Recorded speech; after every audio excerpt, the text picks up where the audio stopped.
மோடியில் தொடங்கி கூட்டணிக்கு கூட்டணி விலை போகிற ஐயா மருத்துவர் ராமதாஸ் வரைக்கும் ஒரே டோன்ல பேசியிருக்காங்க. ஒரே டோன்.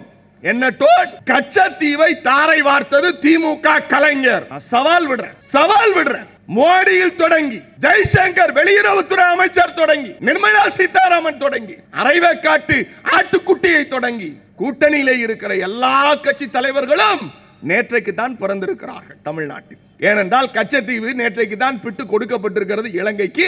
ஆக இதனால் வரைக்கும் இவர்கள் எல்லோரும் கோமாவில் இருந்தார்கள். மோடி 10 ஆண்டு காலம் வேண்டாம், உங்கள் கூற்று நியாயமாக இருக்கட்டும். பத்திரிகையாளர் நண்பர்கள் கொண்டு போய் கேளுங்கள் இந்த கேள்வியை. உங்களை பார்த்து நீ என்ன சாதி, என்ன மதம், எந்த நிறுவனம், உன் பெயர் என்ன என்று கேட்கிறார்களே கோலைகள், அந்த கோலைகளிடத்திலே வரலாற்று தரவுகளை போய் கேளுங்கள். நீங்கள் இப்போதுதான் பிறந்தீர்களா, நேற்றைக்கு தான் கோமாவில் இருந்து எழுந்தீர்களா?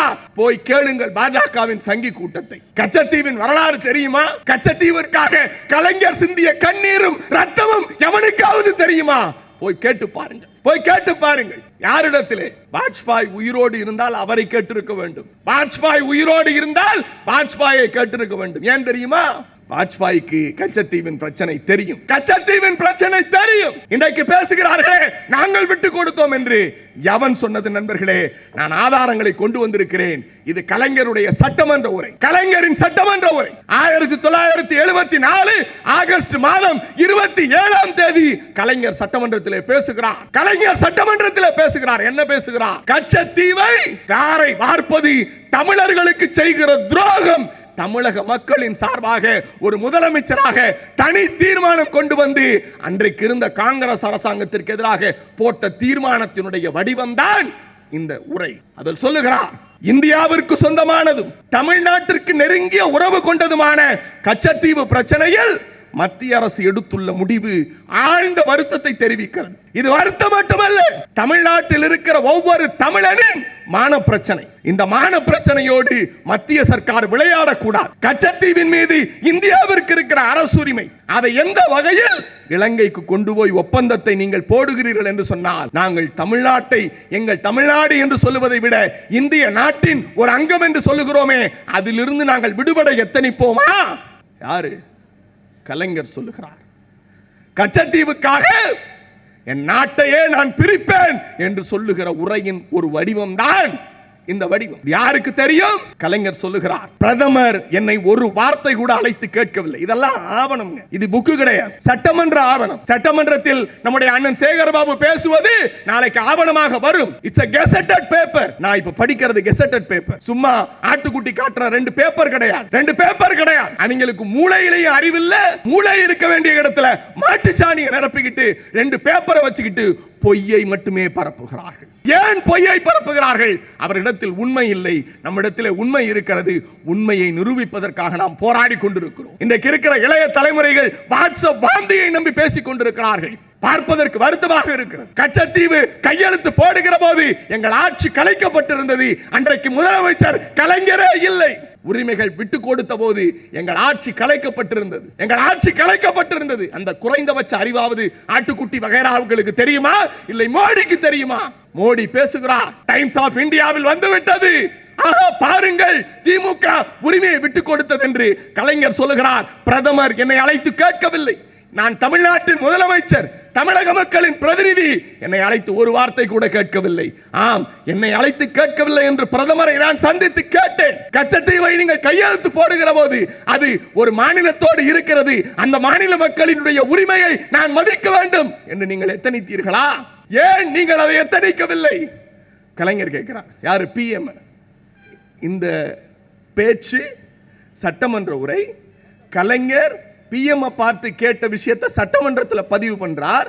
ஆட்டுக்குட்டியும் மோடியுடைய சங்கி வகைராக்கள் சொல்லுகிறார்கள், கச்சத்தீவை கலைஞர் ஒப்புக்கொண்டார். நம்முடைய பாலம் தாங்கி பழனிசாமி இருக்கிறாரு, இன்றைக்கு ஊட்டியில பேசி இருக்கிறார், கச்சத்தீவை கொடுத்தது திமுக என்று. அவருக்கு வரலாறு தெரியுமா? அன்றைக்கு அதிமுக உருவாக்கப்பட்டு அதிமுகவின் சார்பில் இயக்கத்திலிருந்து வெளியேறிய அரங்கநாயகம் எம்ஜிஆரின் ஆதரவு சட்டமன்ற உறுப்பினராக இந்த கூட்டத்தில் கலந்து கொண்டார். அதிமுக சார்பாக அரங்கநாயகம் கலந்து கொண்டார். அந்த அரங்கநாயகம் கச்சத்தீவு தீர்மானத்தை எதிர்த்து வெளிநடப்பு செய்து கச்சத்தீவு இலங்கைக்கு கொடுத்தது சரி என்று வாக்களித்தது அதிமுகவின் அடிமை கும்பல். இந்த வரலாறு எடப்பாடிக்கு தெரியுமா? எடப்பாடிக்கு தெரியுமா?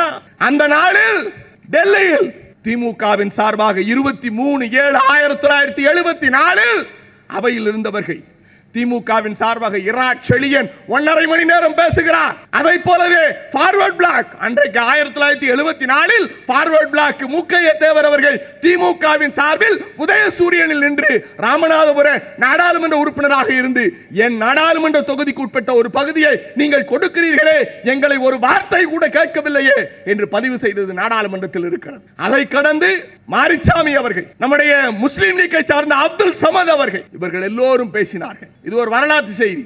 அதிமுகவினருக்கு தெரியாது. ஜெயலலிதா ஏதோ பெரிய தியாகி போலவும் கச்சத்தீவை துப்பாக்கியை கொண்டு மீட்பேன் என்று சொன்னது போலவும் பேசுகிறார்கள். தலவாய் சுந்தரம் போன்ற அடிமைகள் எல்லோரும் சொல்லுகிறார்கள், நாங்கள் வழக்கு தொடர்ந்திருக்கிறோம், யாராவது வழக்கு தொடர்ந்தால் காட்டுங்கள் என்று. தம்பி தலவாய் சுந்தரம் அவர்களே, கலைஞர் தான் டெசோ அமைப்பின் சார்பாக முதலில் கச்சத்தீவை மீட்க வேண்டும், அதற்கான ஆதாரங்கள் எங்களிடத்தில் இருக்கிறது என்று உச்சநீதிமன்றத்தில் வழக்கு தொடர்ந்தவர் முத்தமிழறிஞர் டாக்டர் கலைஞர் திமுகவின் சார்பாக. இதெல்லாம் வரலாற்று செய்திகள். நான் சொன்ன வரலாற்று தரவுகளை ஏதாவது ஒன்று ஆட்டுக்குட்டிக்கு தெரியுமா அல்லது அந்த சங்கி கூட்டங்களுக்கு தெரியுமா? ஏதாவது இல்லாத பிரச்சனையை அவர்கள் காசு எங்கேயும் செல்லுபடி ஆகவில்லை என்பதன் காரணத்திற்காக இல்லாத பிரச்சனையை கிளப்புகிறார்கள். நண்பர்களே,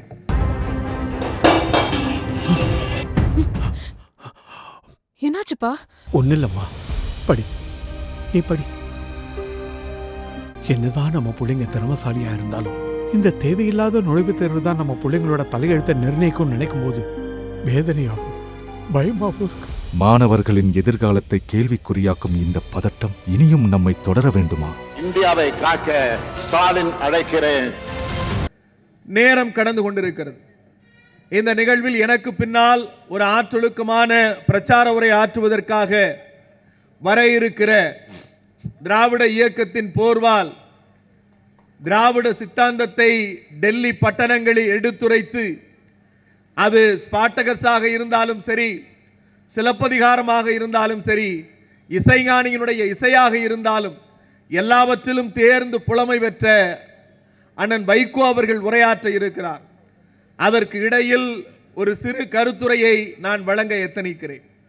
நண்பர்களே, இந்த இடம் எனக்கு புதிய இடம் இல்லை, இந்த கூட்டமும் எனக்கு புதிய கூட்டம் இல்லை. நம்முடைய வடசென்னை நாடாளுமன்ற உறுப்பினர், இன்றைய கழகத்தினுடைய வெற்றி வேட்பாளர் அண்ணன் கலாநிதி வீராசாமி அவர்களும் மேடையை அலங்கரித்துக் கொண்டிருக்கிறார். இந்த தேர்தல் என்பது ஏதோ அண்ணன் தயாநிதி மாறன் அவர்களை வெற்றி பெற வைப்பதோ, அண்ணன் கலாநிதி அவர்களை வெற்றி பெற வைப்பதற்கான தேர்தல் அல்ல. இந்த நாடு என்பது, இந்த நாட்டிற்கான ஒரு முகம் உண்டு. இந்தியாவினுடைய முகம் என்பது யூனிட்டி அண்ட் டைவர்சிட்டி, வேற்றுமையில் ஒற்றுமை என்பது இந்தியாவினுடைய முகம். அந்த முகத்தை அணுவணுவாய் சிதைத்து பாரத தாயின் ஆடைகளை உருவி நிர்வாணப்படுத்தி முக்கொடிகளாக இருந்த இந்திய தேசத்தின் கொடியை காவி கொடியாக மாற்ற எத்தனித்த ஒரு காவி பராரி சங்கி கும்பலை வீட்டுக்கு அனுப்புகிற தேர்தல் இந்த தேர்தல். இது யாருக்குமான தேர்தல். மகாத்மா காந்தி சபர்மதி ஆசிரமத்தில் உட்காருகிற போது அவர் சுட்டுக் கொல்லப்படுவதற்கு முன்னால் வெடிகுண்டு வீசப்படுகிறது. வெடிகுண்டு வீசுவது செய்தி கேட்டவுடனேயே லேடி மவுண்ட் பேட்டன் காந்தியை சந்திக்க வருகிறார். லேடி மவுண்ட் பேட்டன் அதிர்ச்சியிலே போய், காந்தி அவர்களே, நீங்கள் பாதுகாப்போடு இருக்க வேண்டும், உங்களுக்கு ஆயுதமேந்திய காவலர்களை தருகிறோம் என்ற போது காந்தி சிரித்துக் கொண்டே சொன்னார், சபர்மதி ஆசிரமத்தினுடைய வாயிலில் விழுந்த வெடிகுண்டு நாளை என் மீதும் விழலாம், என் மீதும் விழும். துப்பாக்கி குண்டுகளின் ரவை என் இதயத்தை துளைக்கும். ஆனால் துளைக்கிற போது, அந்த ரவை என் இதயத்தை துளைக்கிற போது, என் மனமும் என் உள்ளமும் என் மூளையும் என் வாயும் சொல்லும், ஹே ராம் ஹரே ராம் என்றுதான் நான் சாவேன் என்று லேடி மவுண்ட் பேட்டனிடத்திலே மரண வாக்குமூலம் கொடுத்தது இந்த தேசத்தினுடைய தந்தையான மகாத்மா காந்தி அவர்கள். அந்த மகாத்மா காந்தி என்ன சொன்னார்? ஹே ராம் ஹரே ராம், என்று நான் சாகிற போது உச்சரித்துக் கொண்டே செத்தால் நான் ராமனிடத்திலே போய்விடுவேன் என்று சொன்ன காந்தியை சுட்டுக் கொன்ற கும்பல் தான் இன்றைக்கு மத்தியிலே ஆட்சியில் இருக்கிறது. காந்தியின் படுகொலைக்கு நாம் பழிதீர்க்க வேண்டிய தேர்தல் இந்த தேர்தல். ஏன் காந்தியிலிருந்து தொடங்குகிறேன்? ஏன் காந்தியிலிருந்து தொடங்குகிறேன்? இந்த நாட்டை அடைவதற்கு, இந்த நாட்டின் விடுதலையை அடைவதற்கு, இந்த நாடு சுதந்திரம் பெறுவதற்கு 1000 துப்பாக்கிகள் வந்து நின்றது, 1000 பீரங்கிகள் வந்து நின்றது. அந்த பீரங்கிகள் எல்லாம் உள்ளே துப்பாக்கிகளில் ரவை இருக்கிறது, பீரங்கியிலே குண்டு இருக்கிறது. உன் குண்டு என்னை என்ன செய்துவிடும்? உன் துப்பாக்கி ரவை என்னை என்ன செய்துவிடும்? என் கையிலே தடி இல்லை, துப்பாக்கி இல்லை, எதுவும் இல்லை. அகிம்சை என்கிற ஆயுதம் மட்டும் இருக்கிறது. இந்த அகிம்சை என் நாட்டுக்கு விடுதலையை பெற்று தரும் என்று சொன்ன காந்தியை சுட்டுக் கொன்ற அயோக்கிய கும்பலை எதிர்த்து நாம் தேர்தலை சந்திக்கிறோம். ஏன்? அகிம்சா என்பதும் அகிம்சா மூர்த்தி என்பதும் இந்த நாட்டினுடைய அடையாளம் நண்பர்களே. கத்தி முனையில் முதலமைச்சராக இருந்தபோது நான் காரில் பயணிக்கிற போது என் காரில் கிறிஸ்தவ நாய்களும் இஸ்லாமிய எலிகளும் அடிபட்டு செத்தால் அதற்கு நான் பொறுப்பில்லை என்று சொன்ன சர்வாதிகார கொலைகாரர் இந்த நாட்டினுடைய பிரதமராக இருக்கிற மோடி. அவர் அன்றைக்கு வார்த்தையில் சொன்னார். ஆனால் இன்னொரு முறை ஆட்சிக்கு வந்தால் என் தாய் குலங்களை உட்கார்ந்திருக்கிறீர்கள், உங்கள் கால்களை தொட்டு வணங்கி கேட்கிறேன். இங்கே இருக்கிற யாரும் எந்த கையும் தாமரைக்கோ அல்லது இரட்டை இலைக்கோ ஓட்டு போடாது. உதயசூரியனை மட்டும்தான் அழுத்தம் திருத்தமாக அழுத்தும் என்பது தெரியும். ஆனால் உங்கள் பக்கத்து இல்லங்களிலே போய் சொல்லுங்கள், நாம் தன்மானத்தோடு இங்கே உட்கார்ந்து இருக்கிறோம், தன்மானத்தோடு உட்கார்ந்து இருக்கிறோம், தன்மானத்தோடு நடைபோடுகிறோம், உரிமையோடு பேசுகிறோம். இரவு 10 மணி 12 மணி ஆனாலும் பெண்கள் நடுத்தெருவிலே இயல்பாக நடக்க முடிகிறது. ஆனால் மணிப்பூரிலே 2 பெண்கள் நான் நினைக்கிற போது என் நெஞ்சம் பதறுகிறது. மணிப்பூரிலே என் பாரத தாயின் புதல்விகள் 2 பெண்களை நிர்வாணப்படுத்தி 3 கிலோமீட்டர் தூரம் நடக்க வைத்து ஊர்வலம் கூட்டி போன சங்கி கும்பலை வீட்டுக்கு அனுப்புகிற தேர்தல் இந்த தேர்தல். இந்த காட்சியை தமிழகத்தில் நினைத்து பார்க்க முடியுமா? இந்த சித்தாந்தத்தை தமிழகத்தில் நினைத்து பார்க்க முடியுமா? மோடி சொல்லுகிறார், இந்த தேர்தலுக்கு பிறகு திமுக இருக்காது, இந்த தேர்தலுக்கு பிறகு திமுக அழிக்கப்படும் என்று சொல்லுகிறார். மோடி அவர்களே, உங்களுக்கு ஒரு வரலாற்று செய்தியை சொல்லுகிறேன். திமுக ஏதோ நேற்றைக்கு முளைத்த கிளுக்கீரை அல்ல, நினைத்தவுடன் புடுங்கி எறிவதற்கு இது ஆலமரம். எதையும் எதிர்பார்க்காத எங்கள் இளம் காளைகள் கருப்பு சிவப்பிற்காக உயிரை கொடுப்பதற்கு தயாராக இருக்கிற கூட்டம் இங்கே இருக்கிற கூட்டம். உடம்பெல்லாம் மூளை என்று சொன்ன ராஜாஜி சொன்னார், திமுகவை அழித்து விடுவேன் என்று சுண்டு விரல் போட்டு சொன்னார். ராஜாஜி செத்து போனார். அந்த ராஜாஜிக்கு முதல் மலர் வளையம் வைத்தது யார் தெரியுமா? முத்தமிழறிஞர் டாக்டர் கலைஞர் திமுகவின் முதலமைச்சராக. கல்கி பார்த்தசாரதி எழுதினார், திமுக ஒரு தீய சக்தி, அதை அழித்துவிட வேண்டும் என்று. தீய சக்தி அழித்துவிட வேண்டும் என்று சொல்லி எழுதிய தலையங்கம் ஈரம் காய்வதற்குள் பார்த்தசாரதி மண்டையை போட்டார். அவரை அடக்கம் செய்வதற்கு கூட நாதி இல்லாமல் இருந்தபோது முதலில் வீட்டுக்கு ஓடி போய் அவர் சடலத்திற்கு மலர் வளையம் வைத்து அவரை அடக்கம் செய்வதற்கு இடம் கொடுத்தது எங்களுடைய முத்தமிழறிஞர் டாக்டர் கலைஞர். அதற்கு பிறகு காமராஜர் சொன்னார், திமுகவை அழிப்பேன். எந்த கும்பலுக்கு எதிராக? டெல்லியிலே இருந்தபோது ஜி.கே. வாசனுடைய அப்பா மூப்பனாருடைய மனசாட்சி இருந்தால் ஜி.கே. வாசனை தலையிலேயே தட்டி, ஏண்டா நமக்கெல்லாம் வாழ்க்கை கொடுத்த காமராஜரை கொளுத்த எத்தனித்த இந்த சங்கி கும்பரிடத்திலே போய் கைகட்டி கூடி குறுகி நிற்கிறாயே, நீ சாப்பாட்டில் உப்பு போட்டு சாப்பிடுகிறாயா என்று மூப்பனாரின் ஆவி கேட்கும். காமராஜரை கொளுத்த எத்தனித்தவர்கள் இந்த சங்கி கும்பல் டெல்லியிலே. வரலாறை தெரிந்து கொள்ளுங்கள். அந்த காமராஜர் சொன்னார், திமுகவை அழிப்பேன் என்று. காமராஜரும் மறைந்து போனார். கலைஞர் காமராஜரின் மீது நிறைய பற்று கொண்டிருந்தார், அவரை நேசித்தார். அவரை மிகப்பெரிய தலைவர் என்று எத்தனித்தார். அண்ணாவும் கலைஞரும் பேசுகிற போது காமராஜர் தோற்று போனார், திமுகவின் திண்டுக்கல் சீனிவாசன் வெற்றி பெற்றான் என்று சொன்னபோது சீனிவாசனின் வெற்றியை என் மனம் கொண்டாடவில்லை. ஏன் காமராஜர் வெற்றி பெற்றிருக்க வேண்டும், இது இந்த நாட்டுக்கு நல்லது என்று சொன்னவர்கள் திமுகவின் தலைவர்கள். காமராஜர் செத்து போனதற்கு பிறகு முதல் வரலாறையும் வைத்ததும் திமுக ஆட்சி. கலைஞர் அவர் மீது கொண்ட மரியாதையால், அவர் மீது கொண்ட பற்றால் இன்றைக்கு நாம் இருக்கிறோமே. அமைச்சர்களும் முதலமைச்சர்களும் பறந்து போகிறார்களே, அந்த சாலைக்கு பெயர் கர்ம வீரர் காமராஜர் சாலை என்று அந்த சாலைக்கு கலைஞர் பெயர் சூட்டினார். அதற்கு பிறகு சில சொல்லுண்டிகள், அதற்கு அடுத்த வரிசையில் எம்ஜிஆர். எம்ஜிஆர் சொன்னார், கலைஞரை அழிப்பேன், திமுகவை ஒழிப்பேன், இதுதான் என் தாரக மந்திரம். திமுகவை ஒழிப்பதற்காக ஒரு இயக்கத்தை தொடங்குகிறார். அந்த இயக்கத்தின் பெயர் அதிமுக. திமுகவை அழிப்பதற்காகத்தான் நான் அதிமுகவை தொடங்கி இருக்கிறேன் என்று சொன்னார். யார் சொன்னது? எம்ஜிஆர். காலை பத்திரிகை செய்தி, மாலை கலைஞரிடத்தில் கேட்கிறார்கள், திமுகவை அழிப்பதற்கு அதிமுக தொடங்கி இருக்கிறது, இது பற்றி உங்கள் கருத்து என்ன என்று சொன்னபோது கலைஞர் சொன்னார், என்ன ஆரம்பிக்கப்பட்டிருக்கிறது?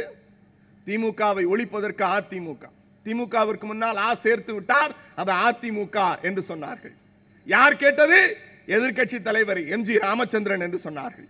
எனக்கு எம்ஜி ராமச்சந்திரனை தெரியாது, என் நண்பன் எம்ஜிஆரை தெரியும். அவருக்கு ஒரு பதில் சொல்லுகிறேன், அவரிடத்தில் போய் சொல்லுங்கள், திமுகவிற்கு முன்னால் ஆ சேர்த்து அதிமுக என்று ஆக்கி இருக்கிறார். நான் சில கேள்விகளை பத்திரிகையாளரிடத்தில் கேட்கிறேன், பதில் சொல்லுங்கள். நீதி என்ற ஒரு வார்த்தை இருக்கிறது, அதற்கு முன்னால் ஆ சேர்த்தால் என்ன? சத்தமா? அநீதி. சிங்கம் என்ற ஒரு வார்த்தை இருக்கிறது, அதற்கு முன்னால் ஆ சேர்த்தால் தர்மம் என்ற ஒரு வார்த்தை இருக்கிறது, அதற்கு முன்னால் ஆ சேர்த்தால் இந்த நாட்டில் அநீதி, அசிங்கம், அதர்மம். அதிமுக. திமுக என்பது நீதியின் பக்கம்.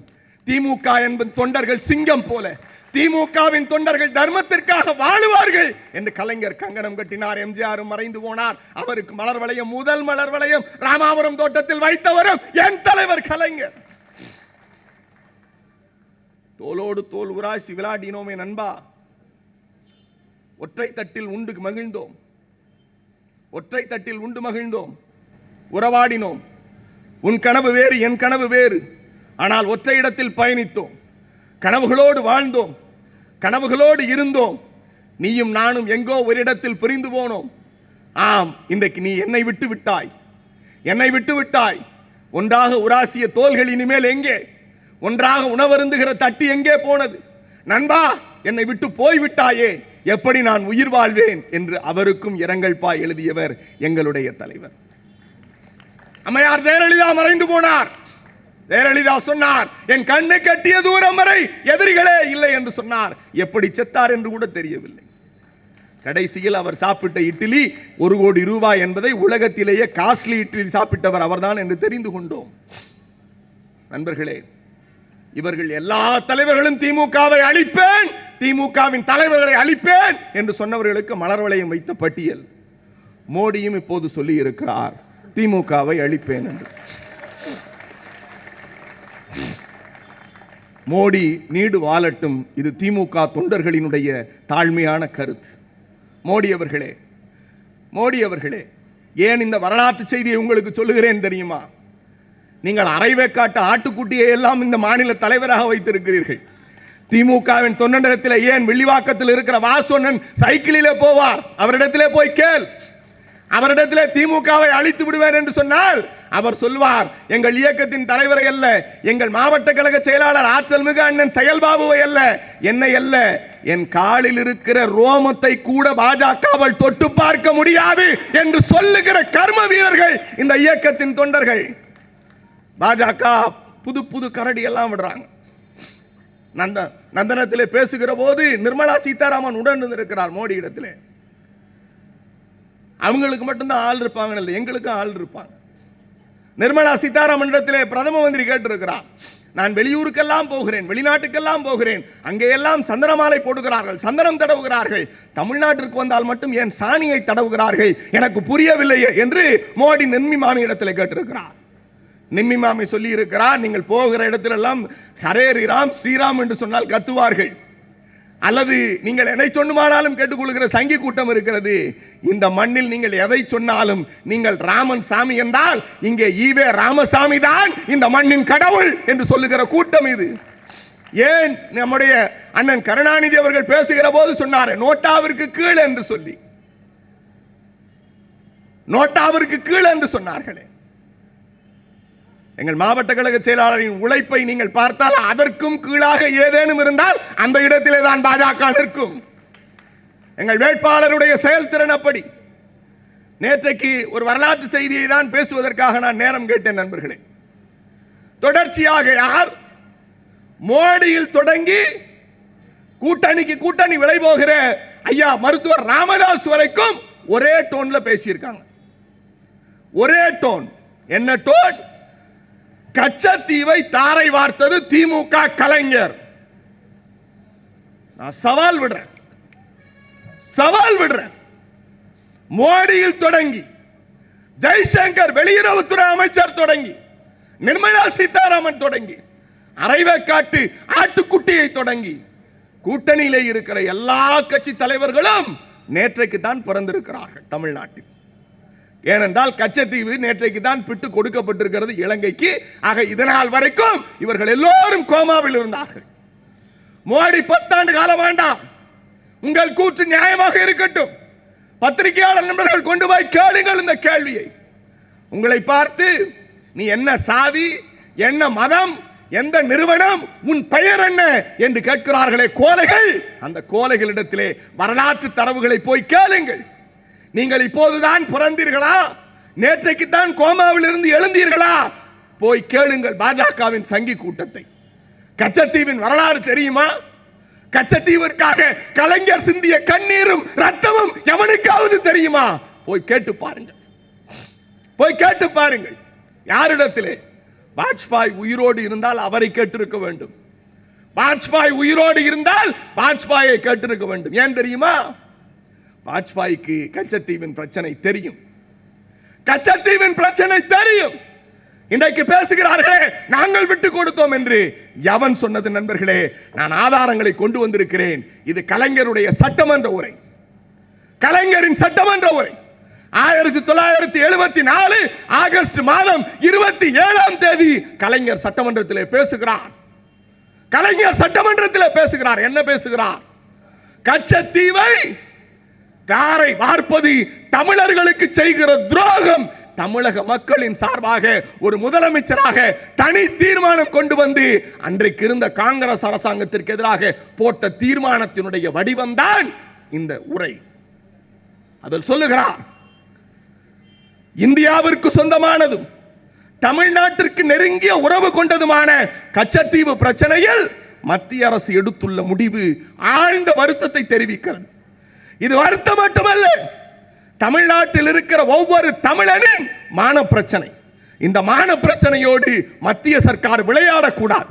கச்சத்தீவின் மீது இந்தியாவிற்கு இருக்கிற அரசுரிமை, அதை எந்த வகையில் இலங்கைக்கு கொண்டு போய் ஒப்பந்தத்தை நீங்கள் போடுகிறீர்கள் என்று சொன்னால், நாங்கள் தமிழ்நாட்டை எங்கள் தமிழ்நாடு என்று சொல்லுவதை விட இந்திய நாட்டின் ஒரு அங்கம் என்று சொல்லுகிறோமே, அதிலிருந்து நாங்கள் விடுபட எத்தனிப்போமா? யாரு? கலைஞர் சொல்லுகிறார். கச்சத்தீவுக்காக என் நாட்டையே நான் பிரிப்பேன் என்று சொல்லுகிற உரையின் ஒரு வடிவம் தான் இந்த வடிவம். இது யாருக்கு தெரியும்? கலைஞர் சொல்லுகிறார், பிரதமர் என்னை ஒரு வார்த்தை கூட அழைத்து கேட்கவில்லை. இதெல்லாம் ஆவணம்ங்க, இது புக்கு கிடையாது, சட்டமன்ற ஆவணம். சட்டமன்றத்தில் நம்முடைய அண்ணன் சேகர்பாபு பேசுவது நாளைக்கு ஆவணமாக வரும். It's a gazetted paper. நான் இப்ப படிக்கிறது gazetted paper. சும்மா ஆட்டுக்குட்டி காட்டுற 2 பேப்பர் கிடையாது. அவங்களுக்கு மூளையிலேயே அறிவில்ல. மூளை இருக்க வேண்டிய இடத்துல மாட்டுச்சாணியை நிரப்பிக்கிட்டு 2 பேப்பரை வச்சுக்கிட்டு பொய்யை மட்டுமே பரப்புகிறார்கள். ஏன் பொய்யை பரப்புகிறார்கள்? அவரிடத்தில் உண்மை இல்லை, நம்மிடத்தில் உண்மை இருக்கிறது. உண்மையை நிரூபிப்பதற்காக நாம் போராடி கொண்டிருக்கிறோம். இன்றைக்கு இருக்கிற இளைய தலைமுறைகள் வாட்ஸ்அப் வாந்தியை நம்பி பேசிக் கொண்டிருக்கிறார்கள். பார்ப்பதற்கு வருத்தமாக இருக்கிறது. கச்சத்தீவு கையெழுத்து போடுகிற போது எங்கள் ஆட்சி கலைக்கப்பட்டிருந்தது. அன்றைக்கு முதலமைச்சர் கலைஞரே இல்லை. உரிமைகள் விட்டு கொடுத்த போது எங்கள் ஆட்சி கலைக்கப்பட்டிருந்தது. எங்கள் ஆட்சி கலைக்கப்பட்டிருந்தது. அந்த குறைந்தபட்ச அறிவாவது ஆட்டுக்குட்டி வகைராவுகளுக்கு தெரியுமா? இல்லை மோடிக்கு தெரியுமா? மோடி பேசுகிறார், டைம்ஸ் ஆஃப் இந்தியாவில் வந்துவிட்டது, பாருங்கள் திமுக உரிமையை விட்டுக் கொடுத்தது என்று கலைஞர் சொல்லுகிறார். பிரதமர் என்னை அழைத்து கேட்கவில்லை. நான் தமிழ்நாட்டின் முதலமைச்சர், தமிழக மக்களின் பிரதிநிதி. என்னை அழைத்து ஒரு வார்த்தை கூட கேட்கவில்லை. ஆம், என்னை அழைத்து கேட்கவில்லை என்று பிரதமரை நான் சந்தித்து கேட்டேன். கச்சத்தீவை நீங்கள் கையெழுத்து போடுகிற போது அது ஒரு மாநிலத்தோடு இருக்கிறது. அந்த மாநில மக்களினுடைய உரிமையை நான் மதிக்க வேண்டும் என்று நீங்கள் எத்தனித்தீர்களா? ஏன் நீங்கள் அதை எத்தனிக்கவில்லை? கலைஞர் கேட்கிறார். யாரு? பிஎம். இந்த பேச்சு சட்டமன்ற உரை. கலைஞர் பிஎம் பார்த்து கேட்ட விஷயத்தை சட்டமன்றத்தில் பதிவு பண்றார். ஆட்டுக்குட்டியும் மோடியுடைய சங்கி வகைராக்கள் சொல்லுகிறார்கள், கச்சத்தீவை கலைஞர் ஒப்புக்கொண்டார். கலைஞரை மாதிரி எவனாலையும் டிஸ்கஷன் பண்ணவே முடியாதுங்க. ஒரு இடத்துல பேசுறார், கன்சல்டேஷனுக்கும் கன்சென்ட்டுக்கும் வித்தியாசம் இருக்கு. இது ஆவணம். கச்சத்தீவு குறித்து பேசுகிற போது கலைஞர் சொல்லுகிறார், I have never given consent. இது 1974 ஆவணம். தம்பி ஆட்டுக்குட்டி, படிக்க தெரியுமா? குறைந்தபட்ச அறிவு இருக்கா உனக்கு? இங்க வா, நாளைக்கு இதே இடத்துல கூட்டம் போடு, இப்படி ஆவணங்களை காட்டு, இப்படி ஆவணங்களை காட்டு. கலைஞர் சொல்லுகிறார், the external affair minister Sri Swaran Singh told this. சொல்றார் ஸ்வரன் சிங், அப்ப வெளியுறவுத்துறை இணை அமைச்சர். இந்த ஒப்பந்தம் அவர் முதலமைச்சருக்கு தெரிவிக்கப்பட்டது. Information is something rather than consent. கன்சல்டேஷனும் கன்சென்ட்டும் வேற, இன்ஃபர்மேஷன் வேற. முதலமைச்சருக்கு தகவல் தான் தெரிவிக்கப்பட்டதே தவிர என்னை அழைத்தவர்கள் பேசவில்லை. அவர்கள் பேசியதற்கு பிறகு நான் ஒப்புதலும் தரவில்லை என்று அன்றைக்கே சட்டமன்றத்தில் கூறியிருக்கிறார். அது இல்லைங்க. கலைஞர் ஒரு இடத்துல சொல்றாரு, நான் ரொம்ப இந்த ஆவணத்தை எடுத்துக்கிட்டே இருக்கேன், தோண்ட வந்துகிட்டே இருக்கு. கலைஞரை போல இந்த இயக்கத்திற்கும் இந்த மண்ணுக்கும் ஆவணப்படுத்திய மனிதன் உலகத்திலே இல்லைங்க. கலைஞர் சொல்றார், நீங்க எல்லாம் பேசிட்டீங்க. தீர்மானத்தினுடைய முடிவுரை கலைஞர் பேசுறார். எனக்கு ரொம்ப வலிக்குது. கலைஞர் பேசுறார், நான் கண்ணீரோடு எழுந்து நின்று பேசுகிறேன். எனக்கு வலிக்கிறது. என் மீதோ என் இயக்கத்தின் மீதோ இருக்கிற தனிப்பட்ட காரணங்களுக்காக இந்த பிரச்சனையை கடந்து எங்களை எது வேண்டுமானாலும் செய்யுங்கள்.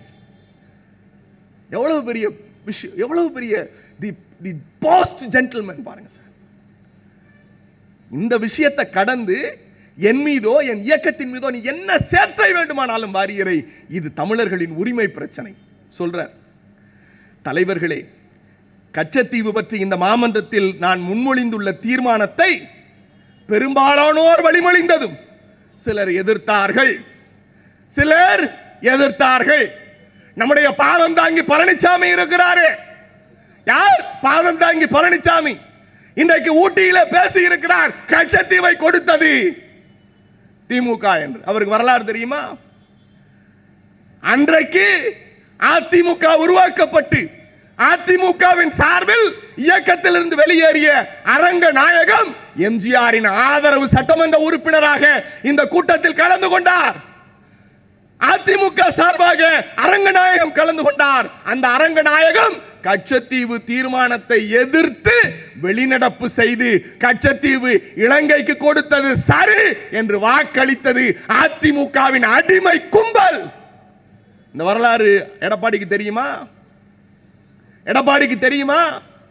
அந்த நாளில் டெல்லியில்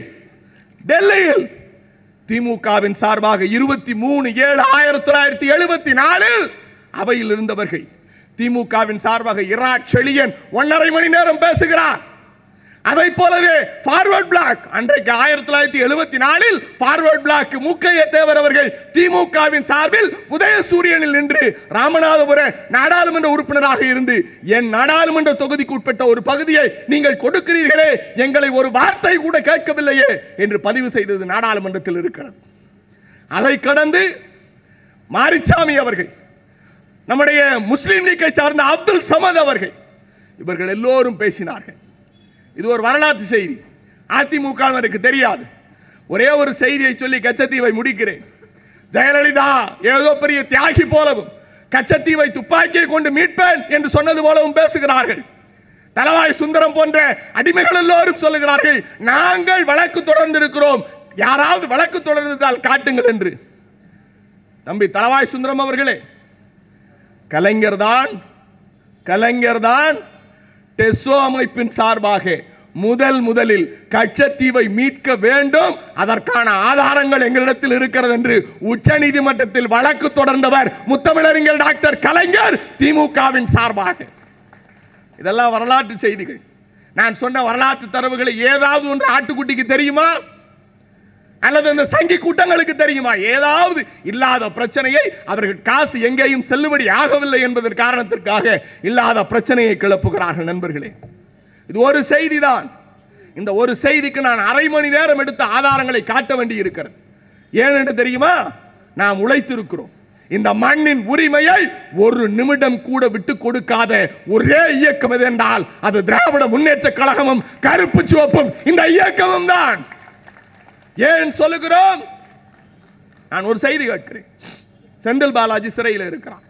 அண்ணன் பொன்முடி குறிவைத்து தாக்கப்படுகிறார். நம்முடைய அமைச்சர்கள் தொடர்ந்து தாக்கப்படுகிறார்கள். ஏன்? பாஜக நம்மளோடு நல்ல உறவை பேணுவதற்காக கைகுலுக்க எத்தனித்துக் கொண்டே இருக்கிறார்கள். கண்ணசைத்தால் போதும் எல்லாம் தலைகளாய் மாறிவிடும். மாறி என்ன பிரயோஜனம்? பெண் மக்கள் உட்கார்ந்து இருக்கிறீர்களே, உங்களுக்கு ஒரு செய்தி சொல்லுகிறேன். நான் சொல்லவில்லை. இந்த RSS பாஜக சங்கி கூட்டத்தினுடைய தலைவர் என்று சொல்லுகிற ஹெட்கேவர் ஒரு புத்தகம் எழுதுகிறார்.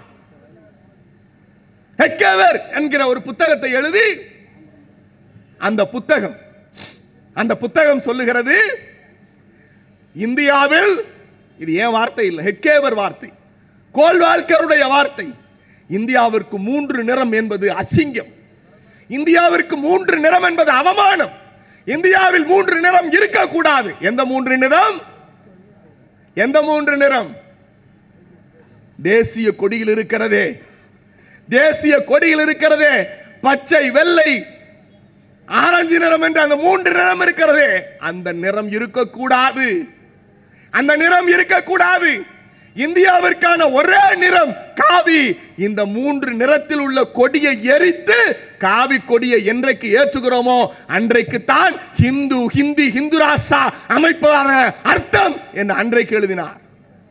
அதை நிரூபிப்பதற்கான கூட்டம் இந்த கூட்டம். நண்பர்களே, நான் உங்களுக்கும் எனக்கும் ஒரு செய்தி சொல்லுகிறேன். நான் சொன்னேன், இந்தியா ஒரு நாடு, it's a sovereign country. Bharat shall be called in India, it's a union of states, shall be the union of states.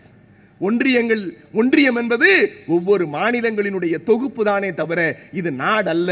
நாம் நாடல்ல என்று சொல்லுகிற வார்த்தையை சங்கி சொல்லுவான், இந்த தேசத்திற்கு எதிரானவர்கள் என்று சொல்லுவான், நாம் இந்த தேசத்திற்கு எதிரானவர்கள் அல்ல. நண்பர்களே, நாம் ஏன் திராவிட நாடு கோரிக்கை கைவிட்டோம் தெரியுமா? நாம் ஏன் அண்ணா திராவிட நாடு கோரிக்கை கைவிட்டார் தெரியுமா? சீனா படையெடுத்தது இந்தியாவின் மீது, வெளிநாடு இந்தியா தாய்நாட்டின் மீது படையெடுக்கிற போது நாம் இப்படி ஒரு பிரிவினைவாதம் பேசினால் அது தேச ஒருமைப்பாட்டிற்கு ஊறு விளைவிக்கும். ஆகவே நான் திராவிட நாடு கோரிக்கையை கைவிடுகிறேன் என்று இந்திய தாயின் கற்பையும் இந்திய தாயின் கரங்களையும் வலுப்படுத்துவதற்காக உயிரினும் மேலான திராவிட நாடு கோரிக்கையை நாங்கள் கைவிட்டோம். இந்த நாட்டில் அதிகம் வரி செலுத்துகிறவர்கள் நாங்கள், இந்த நாட்டில் சட்டத்தை மதிக்கிறவர்கள் நாங்கள் எப்படி இந்த தேசத்திற்கு எதிரானவர்களாக இருக்க முடியும்? ஆனால் அவர்கள் சொல்லுவது, மகாத்மா காந்தியை சுட்டுக் கொன்றவர்கள், இந்த நாட்டினுடைய புரட்சியாளர் பாபா சாஹேப் அம்பேத்கர் இருக்கிறாரே, இந்த சட்டத்தை வடிவமைத்தார், சட்டத்தை வடிவமைத்தார், பார்த்து பார்த்து செதுக்கினார். 2 வருடம் 8 மாதம் தன் உழைப்பை உயிரை உருக்கி உருக்கி சட்டத்தை இயற்றினார்.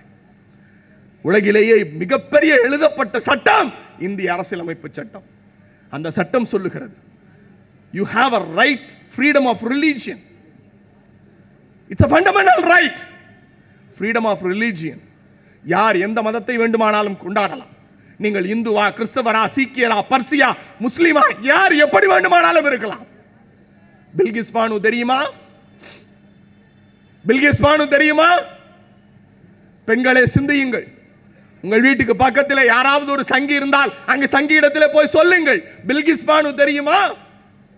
19 வயது பெண், பால் விற்கிற பெண், தன்னை பார்த்த அண்ணன், தம்பி, மாமா என்று அழைத்துக் கொண்டிருந்த பெண்ணை 11 காவி கும்பலினுடைய சங்கி பராரிகள் கற்பழித்தார்கள். அவள் வயிற்றில் இருந்த 8 மாத கருவை வெளியே எடுத்து எரித்து கொன்றார்கள். அந்த கொலை பாதகர்கள் குஜராத்தில் பாஜகவை சார்ந்தவர்கள். வழக்கு நடக்கிறது, உச்சநீதிமன்றம் விசாரிக்கிறது. அந்த 11 பேரும் கொலை குற்றவாளிகள் என்று சொன்னது உச்சநீதிமன்றம். குஜராத்தினுடைய சங்கி கும்பல் என்ன தெரியுமா செய்தது? பில்கிஸ் பானுவை கற்பழித்தது சரிதான், அந்த 8 மாத பச்சிளம் குழந்தையை கொன்றது சரிதான், நாங்கள் இவர்களை விடுதலை செய்கிறோம் என்று அந்த 11 பாதகர்களையும் குஜராத் சட்டமன்றம் தீர்மானம் போட்டு விடுதலை செய்தது. இந்த அயோக்கியத்தனம் எங்கே நடக்கும்? காரணம், பில்கிஸ் பானு ஒரு இஸ்லாமிய பெண். நான் சொன்னோமே, இந்தியாவினுடைய வடிவமைப்பு எப்படி? சமதர்ம சமூகம். இந்துவோ இஸ்லாமியனோ, இன்னும் ஒருபடி மேலே போய் சொல்லுகிறேன், மௌலானா அபுல் கலாம் ஆசாத் என்கிற மாபெரும் தலைவன் இந்தியாவிலே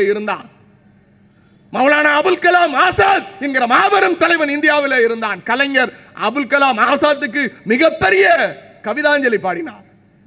அவர் யார் தெரியுமா? முகமது அலி ஜின்னா இந்தியாவினுடைய பிரிவினை கேட்டபோது இந்தியா ஒருமைப்பட்டு இருக்க வேண்டும் என்று தீர்மானம் போட்டவர் அபுல் கலாம் ஆசாத். அந்த அபுல் கலாம் ஆசாத் தான் இந்தியாவின் முதல் கல்வி அமைச்சர். இந்தியாவின் first education minister was Maulana Abul Kalam Azad. அவர்தான் கான்பூரில் ஐஐடியை திறந்தவர். அந்த அபுல் கலாம் ஆசாத் ஐஐடியை திறந்தவர்.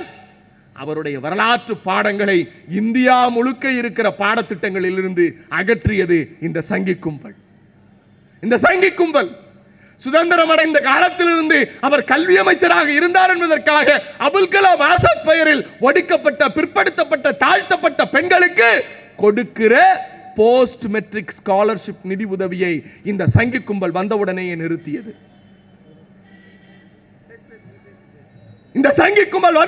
நிறுத்தியது. ஏன் நிறுத்தியது? எதற்கு நிறுத்தியது? அது அபுல் கலாம் ஆசாத்தின் பெயரில் இருப்பதற்காக.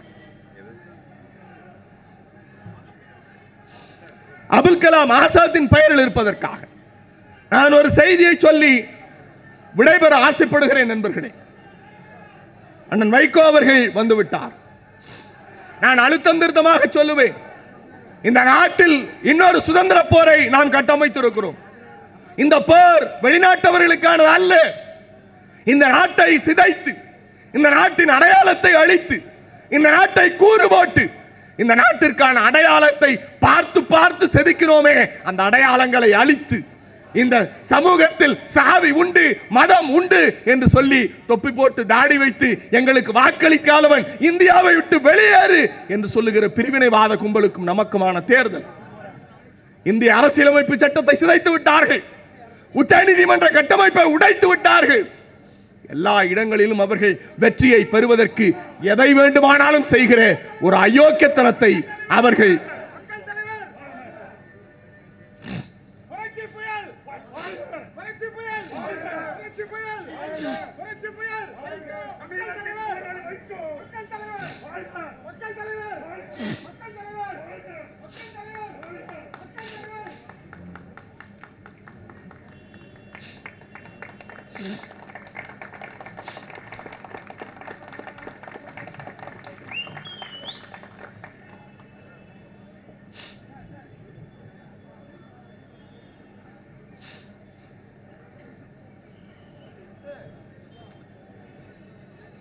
நண்பர்களே, திராவிட இயக்கத்தினுடைய போர்வால் அண்ணன் வைகோ அவர்கள் மேடைக்கு வந்துவிட்டார். எனக்கு ஒரு ஆசை இருந்தது. அந்த ஆசையும் என்னுடைய எல்லா ஆசைகளிலும் அண்ணன் நம்முடைய மாவட்ட கழக செயலாளர் அண்ணன் சேகர்பாபு அவர்கள் தான் நிறைவேற்றி வைத்துக் கொண்டே இருக்கிறார். அப்படிப்பட்ட ஒரு ஆசை என்பது அண்ணன் வைகோ அவர்கள் இருக்கிற மேடையில் நான் பேச வேண்டும் என்பது. இந்த மேடை முதல் மேடை. இன்னும் குறிப்பாக நான் பேசுவதற்கான வாய்ப்புகளையும் சரி, நான் ஒருவரை பார்த்து உயர்ந்திருக்கிறேன் என்று சொன்னால் அண்ணன் வைகோ அவர்கள் தான். பார்த்து பார்த்து ரசித்திருக்கிறேன். அவர் ஸ்பார்டகஸை பற்றி பேசுகிற போது நான் ஸ்பார்டகஸாக உணர்ந்திருக்கிறேன். அவர் சீசரை பற்றி பேசுகிற போது நான் சீசராக உணர்ந்திருக்கிறேன். அவர் சிலப்பதிகாரத்தை பற்றி பேசுகிற போது நான் கோவலனாக உணர்ந்திருக்கிறேன். இசைஞானியினுடைய சிம்பனியை பேசுகிற போது அங்கே இசைஞானியாகவே உணர்ந்திருக்கிறேன். ஒரு ஆற்றல் மிகுந்த சொற்பொழிவாளர். தமிழ்நாட்டிற்கு திராவிட இயக்கம் கொடுத்த கொடை, திராவிட இயக்கத்தின் போர்வால் அண்ணன் வைகோ அவர்களை வருக வருக என வரவேற்று வாய்ப்பளித்தமைக்கும் என் ஆசையை நிறைவேற்றிய என் பாசத்திற்கும் மரியாதைக்கும் உரிய அன்பு அண்ணன் மாவட்ட கழக செயலாளர் அவர்களுக்கு நன்றி பாராட்டி விடைபெறுகிறேன். நன்றி, வணக்கம்.